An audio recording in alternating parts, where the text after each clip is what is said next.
Hello and welcome to the build-up road to Cheltenham here on Ballsdotie, a brand new weekly look ahead to the Cheltenham Festival, which gets underway in less than a month, all in association with Ladbrokes. Our aim, lads, look, I'm going to break it down for you. I'm a lapsed horse racing fan. I love Cheltenham. I get into it every year.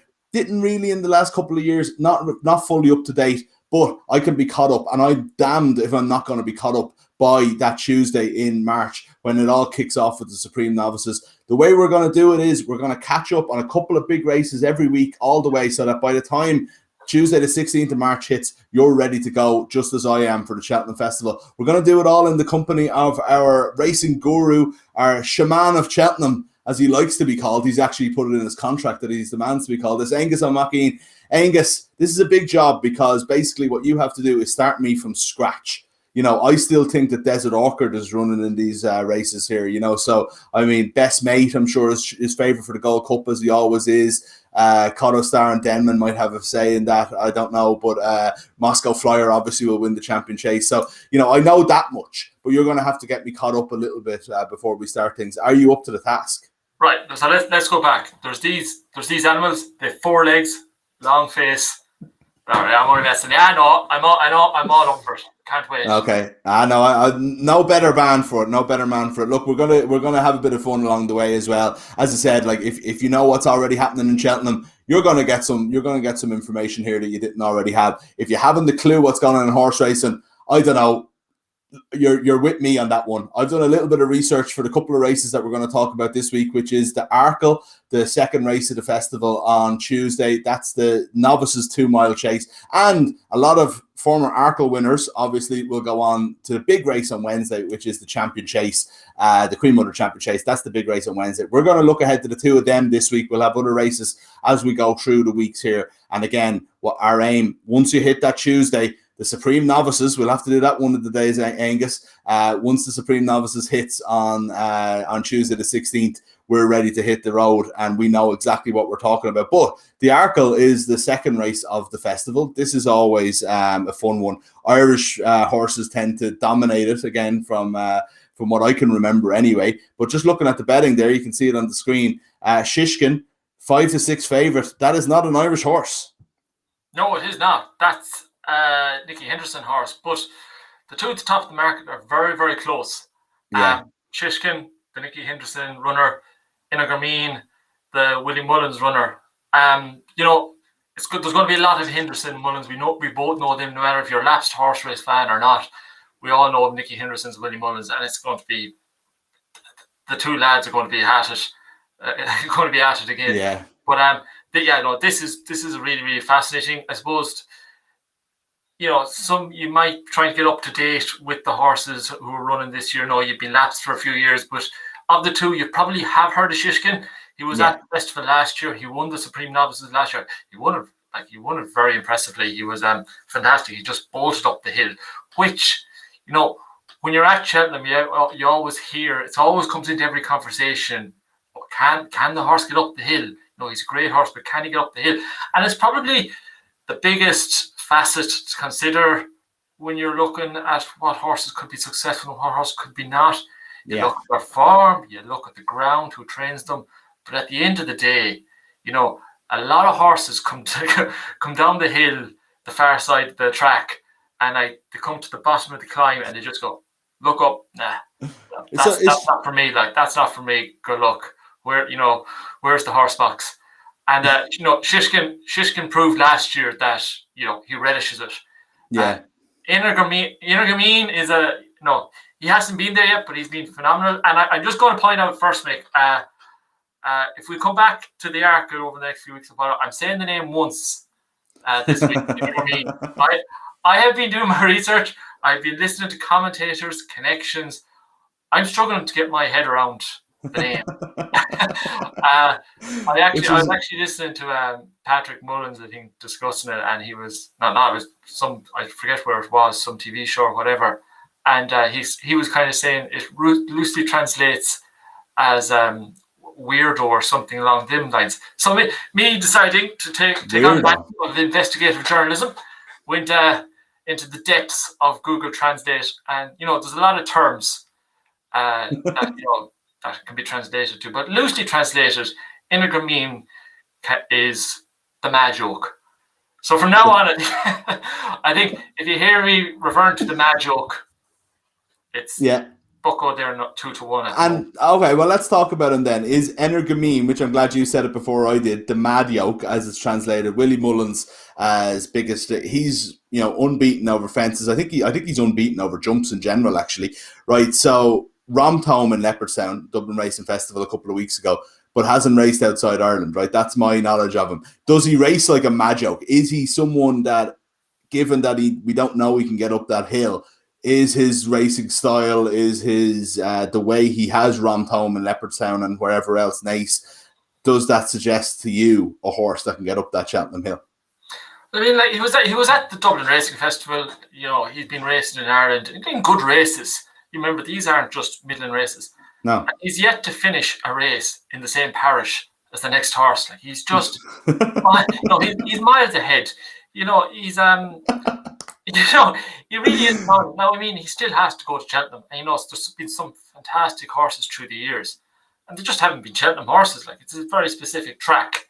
There's undulations and whatnot. But from what we've seen so far, he is phenomenal. Like, there's a horse there, All Mankind, that in third in the betting, which is a very, very good horse, exceptionally good. And any other year, everybody be looking forward to seeing him. But he's not getting a look in with the two at the top. Shishkin he's been pretty much the same. He's been equally as impressive.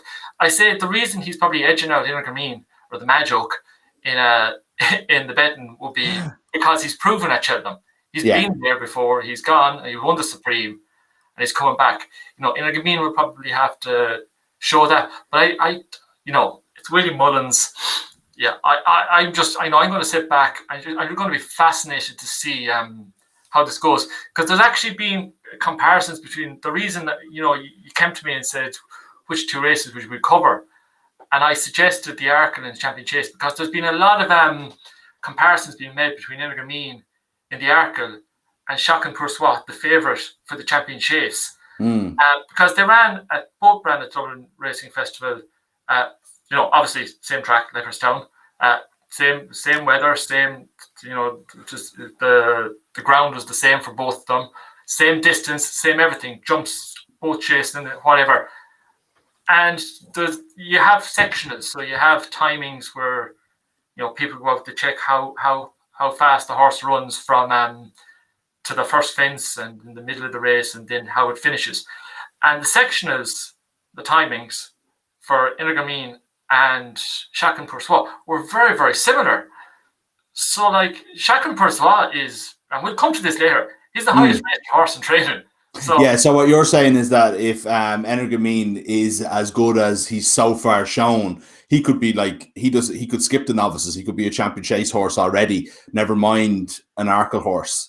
That's, again, if that form is true, is that what you're saying? But then I suppose the question is, Shishkin won a Supreme Novices last year. He's obviously a novice over fences, and he's romping home. Could they both be in that league and just happen to go up against each other in one of the great Arkles of all time? This is the thing, we get excited every time going up to Cheltenham, we really build it up, but and a lot of the time we're kind of saying, there's a little bit too much hype there, but it's very hard to see how we can come to the end of Tuesday and say, hey, Jesus, we really built up that Arkle, and there were good horses and all, but we probably shouldn't have built it up as much. I can't see us being deflated. It's everything is going for them. Like the two of them. You have to give a shout to All Mankind too.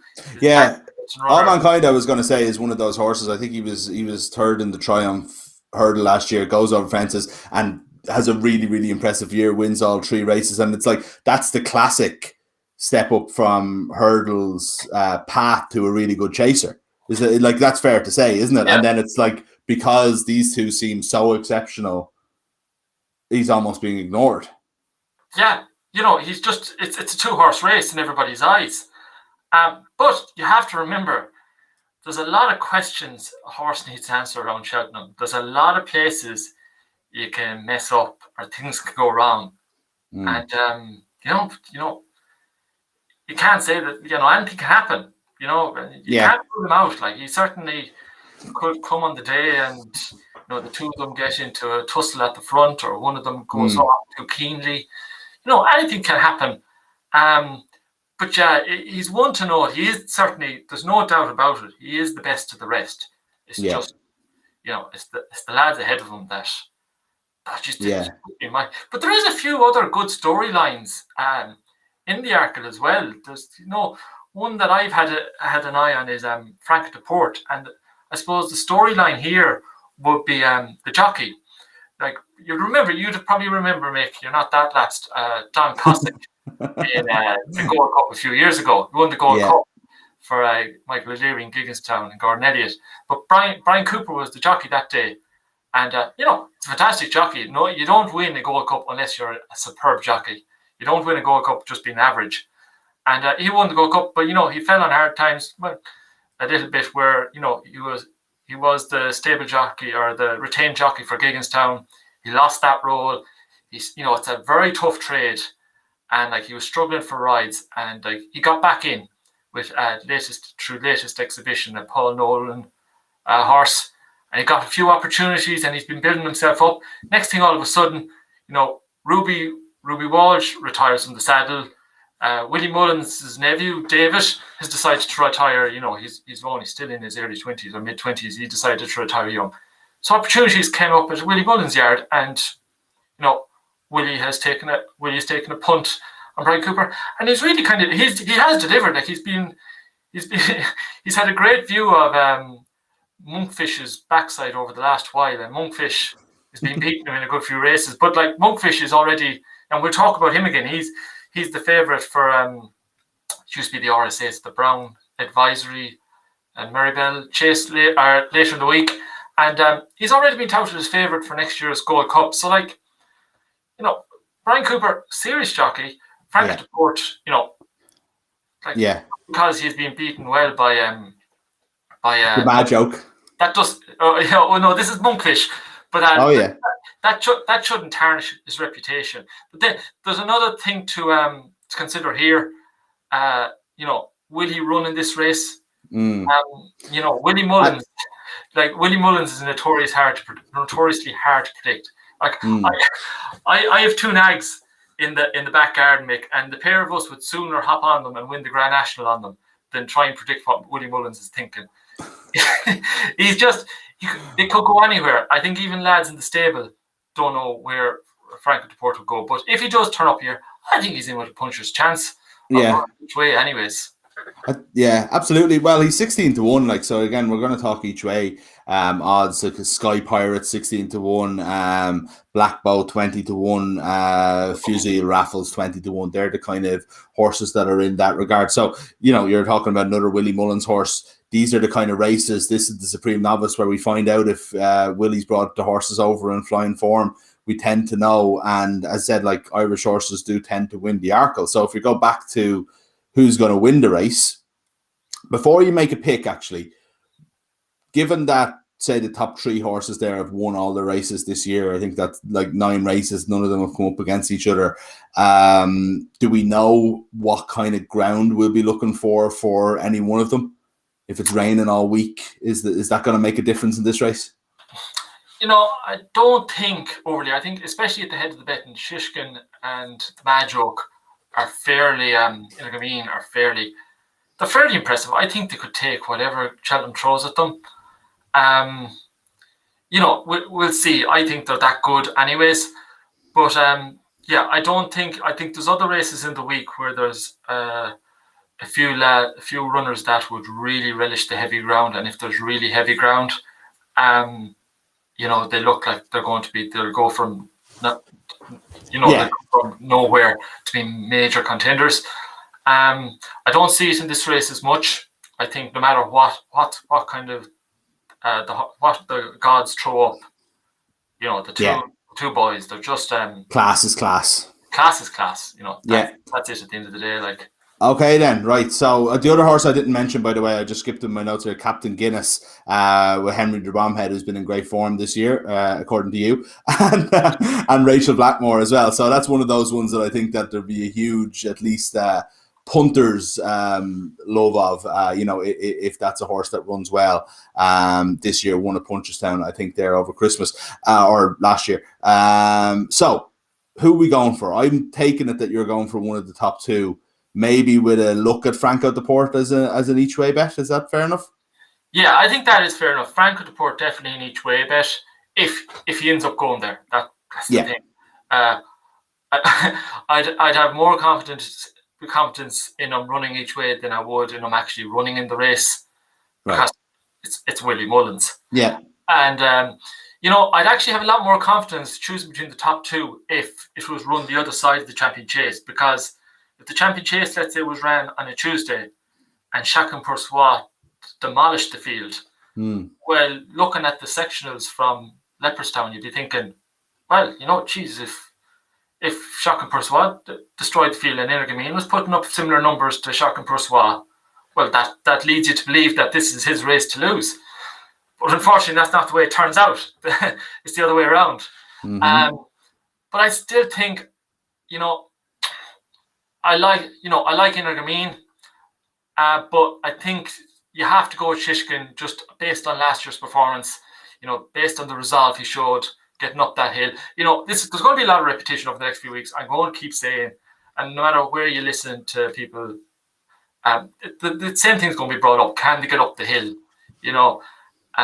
But it's so relevant, and as a result of that, I probably have to edge with Shishkin ahead of. Oh wow! Yeah, but definitely Franco Deporte. If you want to look down, and especially if you're looking for the storyline, I think the Brian Cooper factor there is. It'd be great to see him make a huge comeback, especially after a few hard years. Yeah, well, we'll keep an eye on where the horses are going to run. I think that's a factor for anybody who's kind of coming into this as well and doesn't know. We're obviously looking at these races a few weeks out. We're talking about storylines. A lot can happen between then and now. There could be injuries, there could be pullouts, there could be horses, especially further down the betting, who change races and stuff like that. So it's more or less what we think is the Arkle is looking at the moment. This is the anti-post betting. But we know about Franco Deporte now. As it comes closer to the time, if it turns out he's going to run in the former RSA, we'll obviously have a fair idea about him and about how he's going to go as well. Right, Aonghus, we're going to talk about the Champion Chase. You've already gone for Nicky Henderson to beat Willie Mullins on the Tuesday. Before we do, though, something that I want you to help me with over the course of this show for the next 4 weeks or so is I'm, going to be, by the time Cheltenham comes around, I'm going to be a genuine expert. Until then, I need to just play the part, okay? I need a bluffer's guide to Cheltenham, and you're going to give me one phrase a week to go and impress the lads down the virtual bookies and the virtual pubs, none of which are open at the moment, and make them sound like I actually know what I'm talking about. Right, so, yeah, I can do that. And I was thinking about this when you mentioned it to me, and I think you don't want to oversell yourself either. No. This has to be very subtle. You have to be subtle. If you oversell yourself, they're going to go, gee, this Mick knows what he's talking about. We need to ask. Don't ask any follow-up questions. Yeah. Yeah. So you need to get somewhere that says, geez, Mick knows the stuff, but not so good that they go, Mick can give us all the tips for Cheltenham. So I was thinking, there's a horse in this Champion Chase, and I think this could tie in well with the Bluffers line. Notebook, he's not very reliable. So, he has a habit of bolting or being a little bit keen, but he's supremely talented. If Notebook isn't keen on the way to the post, he could easily run into the frame. Now, what that means is as long as he's not acting up and not a bit cranky on the way down to the starting post or starting line, if you want to use the terminology, and he doesn't race keen in the early part of the race, he could easily run into the places. Yeah, so if Notebook isn't keen on the way on the post, you could easily run into the frame. And I do think that he'd want to watch out for that frame. I do think that too. Like, I mean, if he, the thing is, like, he used to go across crossing the horse block, or I don't know, if he's getting the flight and he gets a middle seat and he's a bit cranky, he's probably have to take the Ryanair over since Michael O'Leary's the owner, and he'll hardly get extra leg room there. So, you never know which Notebook is going to turn up. But if he isn't keen on the way to the start, definitely run. Yeah. Okay. If Notebook isn't keen going to the post, he could easily run into the frame. All right, I've got that in my head now. Hopefully, whoever hears me say that hasn't been listening to this. So that's right. So Notebook. He's not in the kind of the betting here, as you can see, kind of there down as far as sort of 12 to 1. I think he might be closer to 16s, maybe 20s on Ladbrokes anyway. But you've mentioned him a few times already here. We're going to talk about the legend of Cheltenham that is Altior in a second. But Chacun pour soi is Irish-only raced horse. You're talking about him going up against the two-time champion in Altior. You're going against Politolog, who won last year, and he has a bid to Cheltenham before. And you look at the race there, he is like odds-on favourite and clear of the field. What is it about this horse that we're so excited by? He just hasn't done anything wrong, and everything he's done it absolutely exceptionally. He's the highest rated horses in training, and obviously, like, the guys that are putting the ratings together, they're not plucking numbers out of the sky, putting a lot of thought to it. And just the way he's winning his races, it's almost with such ease. He's just a classy horse. And I suppose there's arguments to go against all the rest of the contenders, while it's very hard to pluck flaws in Chacun pour soi's resume so far. But it is worthy noting as well. Willie Mullins. This is a Willie Mullins runner, or the main Willie Mullins contender in this race. And Willie's won everything. He's spent years trying to win the Gold Cup until he won it 2 years ago with Abu Photo. He's won absolutely everything, almost everything at the Cheltenham Festival. This is the one big race he has yet to win. He hasn't actually won the champion chase. Wow. It's probably the only monkey that's left on his back. And he's fantastic. You couldn't have a better shout with Chacun pour soi. You look at Altior, he's 11 now. That's old. 11-year-olds don't win the championship. I think it could have been Moscow Flyer, and I'm not sure about this. I think it could be Moscow Flyer under Barry Geraghty back in the mid-noughties, the last horse this age. And he certainly isn't the same horse. He's lost. He came second in 2 of his last 3 runs. But class is class. Class is permanent. And I'm sure that over Nicky Henderson's stables there in Lambourne, he's been well looked after. He's going straight to Cheltenham. The stable lads will have the blankets wrapped around him like an owl fella, and bringing him copious amounts of hot water bottles to keep him nice and fit, to have him ready and ready to go on the Wednesday of the festival. But he has to be. He isn't the same horse. But then, having said that, like, I think every time I think of Altior, I think of or the possible run he'll have on the festival. Do you remember a few years ago, Sprinter Sacra? Nobody. He was yesterday's horse. He was past it. Yeah. He was out for. He had heart problems and whatever, and.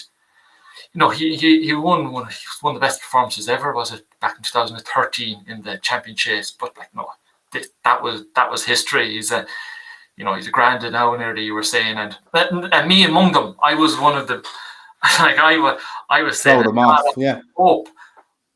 But geez, that was one of the greatest performances in recent years. The way he just flew up that hill and passed. I think it was Untitled, who I actually heavily fancied for that race that year. And everybody, she's brought a tear to the eye of everybody in the stand. And it was really, really emotional, because you knew what the horse went through and what connections went through, and you knew he was a real superstar from the beginning of his career. And I think there's an element of that maybe with Altior as well now, because you're thinking, everybody's kind of saying, he's yesterday's horse. He was unbeaten he was winning races one after the other for so long, and nobody could get near him, and now he's lost 2 of his last 3. You're thinking he's past it, but it wouldn't surprise you if he goes and does a Sprinter Sacra on it, and it's not inconceivable. No.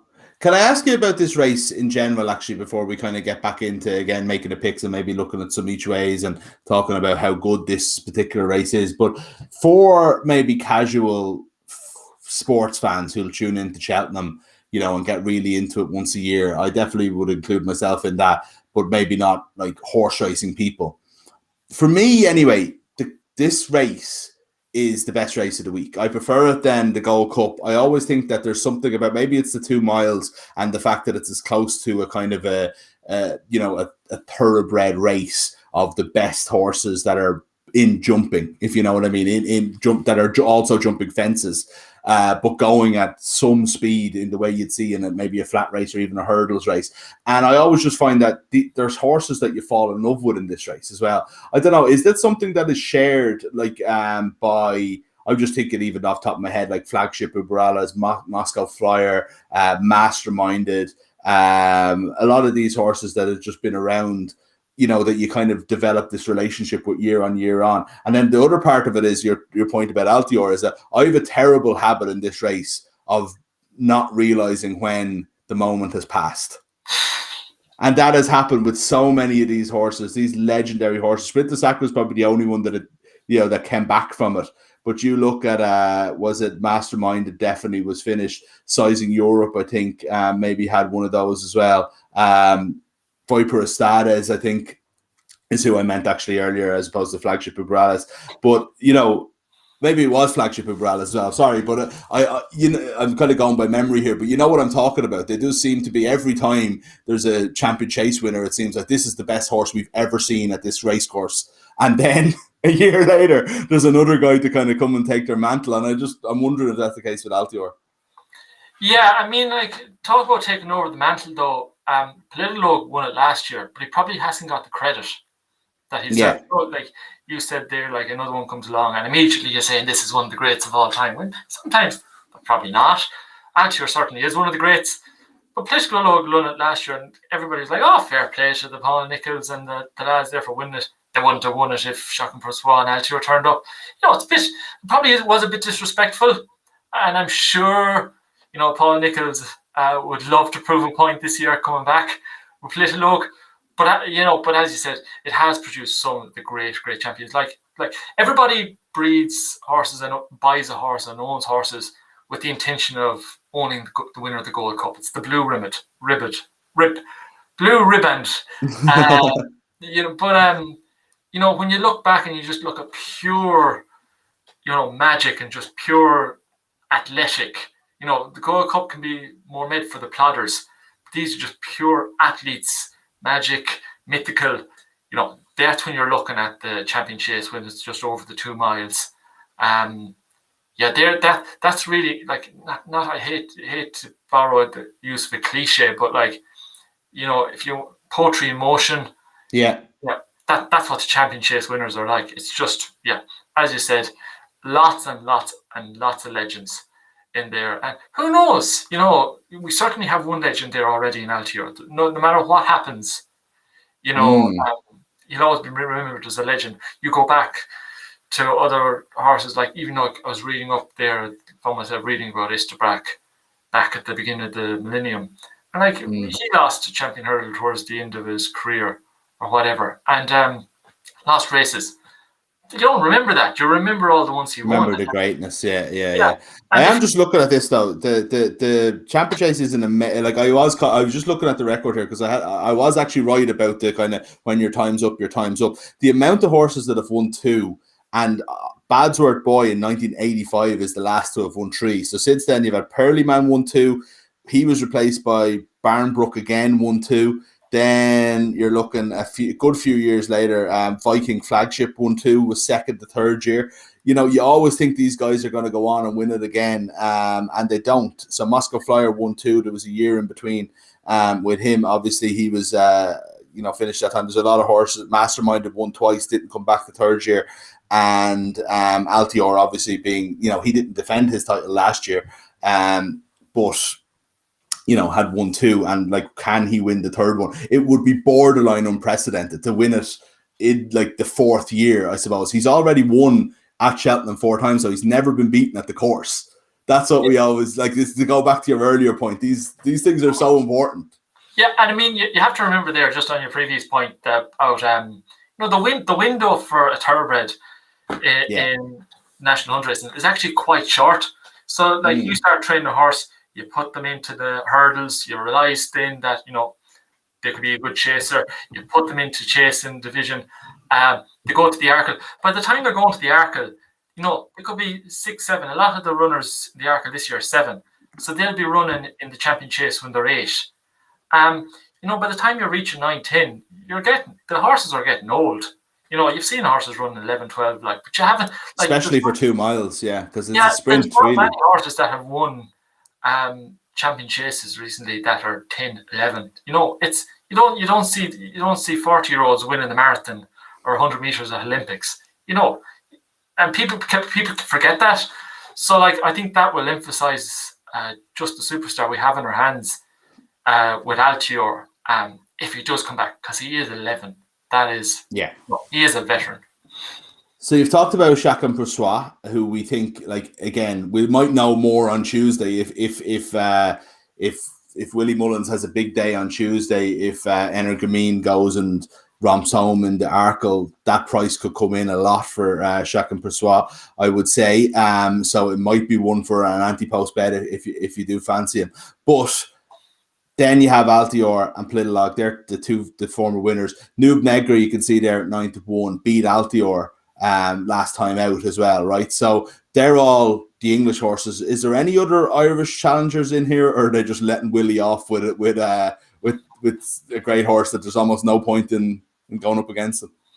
One horse I'd like to look off, if he does go here again, we're talking about horses can be moved up, and there's been a lot of talk about this horse running to going to the Ryanair. But a horse I'd like to look of is Put the Kettle On. It's a mare by with Henry de Bromhead. I think could be one to watch, especially each way. Mares don't win the championships. That's the only thing. They don't win the championships like they do, let's say Champion Hurler or whatever. But, Put the Kettle On, people forget, won the Arkle last year. So, it cannot be ignored if Henry de Bromhead decides to go with the champion chase. He may go for the Ryanair, but if he goes to the champion chase, I think, Put the Kettle On, certainly worth a look, a glance at on the day. And I like and obviously Notebook as for bluffers, depending on how much the bluffers. I can't believe I've already forgotten Notebook. I've completely messed up the bluffers, guys. So depending on how much you sell it down the virtual pub, you may have no choice but to stick to your guns and go at Notebook. But I do like Put the Kettle On, and that would be another great story, a mare winning the champion chase. That's that'd be phenomenal. And another thing is with Henry de Bromhead, Henry de Bromhead is known for his chasers. He just knows how to train those chasers. Whatever he does down there in Watford with the fences, or however he sets them up, Henry de Bromhead horses know how to take a jump, know how to land. They're fine scopy. When I mean scopy, the way how they take on a fence. You have to keep an eye anytime there's a chase on, a chase of significance, and Henry de Bromhead as a runner, you can't just brush over it. It's worthy of consideration. Yeah, and it's gone back to Captain Guinness in the Arkle as well there, as we mentioned earlier. Yeah. Okay, so call it for the champion chase then. Give us a winner in each way.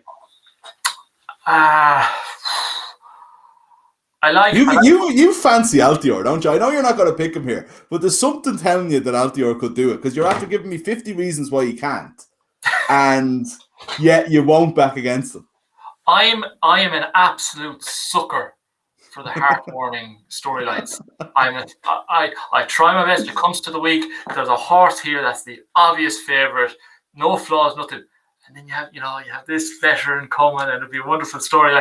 I've really struggled to go with the head over the heart at times, but if Energamine goes well, really well in the Arkle, obviously, and destroys the opposition, including Shishkin, I'd be all for Chacun Pour Soi. Even still, I think just in the form Willie Mullins is in as well. He's just, you can't ignore that. He's in the form of his life. He's. I'm not one for any conspiracy theories, but geez, if there's any new world order, it's Willie Mullins. He's just winning all around him. He's probably a few years ago. He lost the Gigginstown runners, and they pulled out the stables. Gordon Elliott came up and really troubled him for the Trainers' Championship. And you'd be thinking, Willie's come to the end of the road now, he'll have a few more years, but there's new boys in the block. But he has come back stronger than ever. This is probably the best season of his career, and what a time to kind of get that last monkey off his back in the champion chase. And you can't oppose the highest rated horse in training, I think. So I'm going to stick with Chacun Pour Soi. And in each way? Each way, put the kettle on. Put the kettle on. Okay, that's great. If Put the Kettle On does indeed go for the champion chase. That's the proviso that everything is at this stage, I suppose, is what we're looking at and what we think might unfold in the race. But a lot can change, obviously, between now and Cheltenham. Aonghus, thanks a million. That was enlightening, I hope. Certainly was for me.